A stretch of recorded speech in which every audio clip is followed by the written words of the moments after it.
खुलुमबाय, welcome back to my YouTube channel Malin vlogs. तो guys आज हम लोग शादी में जा रही है। मेरे हस्बैंड की मामा का लड़का है, तो हम लोग शादी में जा रही है। अभी तो मैं शादी में नहीं जा रही हूँ। इवनिंग को हम लोग जाएंगे, दुल्हन लेने जाएंगे। हम लोग दूल्हे के साइड है, तो अभी हम लोग जाएंगे बाबा को डॉक्टर दिखाने, क्योंकि उनके पैर में बहुत दर्द हो रहा है। इसलिए बासु और मैं हम दोनों डॉक्टर दिखाएंगे, नज़दीक के डॉक्टर क्लिनिक पर बाबा को दिखाने जाएंगे। उसके बाद आते थोड़ा सा खाना खाने के बाद हम लोग शादी के घर में जाएंगे। तो आज का वीडियो भी बहुत ही ज़्यादा मज़ेदार होने वाले है। तो गाइस वीडियो को शुरू करते हैं, आप लोग मेरी वीडियो पर बने रहिए। प्रेसार टेबलेट, गैसर टेबलेट আগত কোনটো খাই আছিলে প্ৰেছাৰটো পেন গেয়া বজাৰৰ পৰা আনা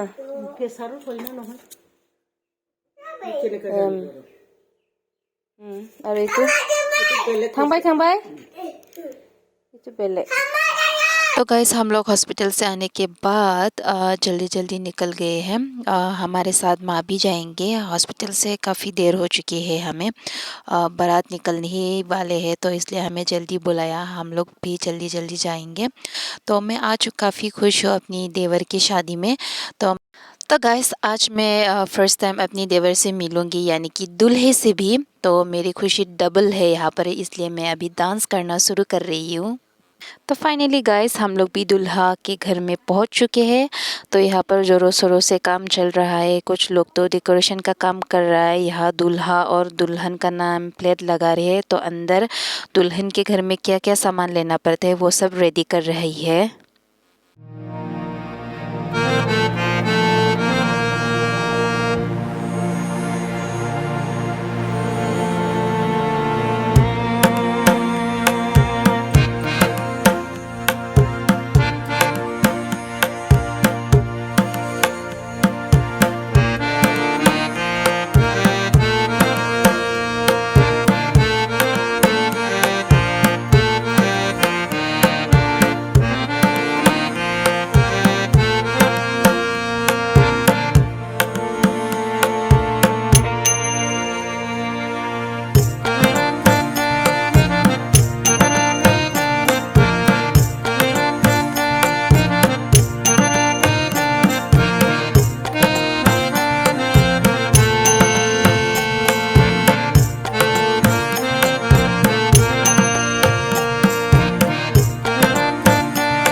तो गाइस अभी हम लोग दुल्हन लेके जा रही है दूल्हे के घर पे।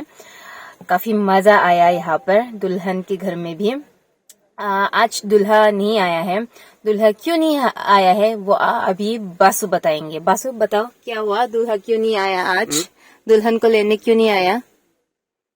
क्या बोलूं? नहीं, बोरो नियम में भी कुछ अलग अलग सा नियम है। ये नियम में मतलब दूल्हा नहीं आता है। क्योंकि लड़की के घर शादी नहीं होगा, कल लड़के के घर में ही शादी होगा। लड़के के घर मतलब दूल्हा के घर शादी मतलब नियम वगैरह हाँ, वो 60 फेरे लेना ये सब वगैरह दूल्हा के घर में होगा, इसलिए दूल्हा नहीं आया। कई कई घर में मतलब दुल्हन के घर में ही मतलब 60 फेरे ये सब शादी का नियम ये सब करके ही बेचता है ना, इसलिए दूल्हा जाना पड़ता है वहाँ पे। तो मामा जी के घर में भी मामा जी के घर मतलब नियम में वह लड़के के घर में ही 60 फेरे लेना पड़ते, लड़की के घर में नहीं। तो अभी सुनी बोलता है बोरो में, हाटा सुनी वही पर करेंगे। तो हम लोग अभी सभी लोग दुल्हन को लेके वापस दूल्हे के घर जा रही है। अभी दुल्हन की कार आगे जा रही है तो हमारे कार पीछे पीछे जाएंगे, दुल्हन की कार के पीछे, है ना? हाँ, चलो दूल्हे के घर में भी बहुत एंजॉय करते हैं। तो हमारे आगे आगे दुल्हन की कार जा रही है, तो हमारी कार दुल्हन की कार के पीछे है। तो गाइस कल है रिसेप्शन पार्टी और हटा सुनी भी कल होगा, नियम वगैरह। तो कल मैं आप लोगों को दिखाऊंगी रिसेप्शन पार्टी का वीडियो। तो गाइस अगर वीडियो को अच्छा लगे तो लाइक शेयर कमेंट और सब्सक्राइब बिल्कुल भी मत भूलना। मिलते हैं नेक्स्ट व्लॉग पर। बाय बाय कारडोम।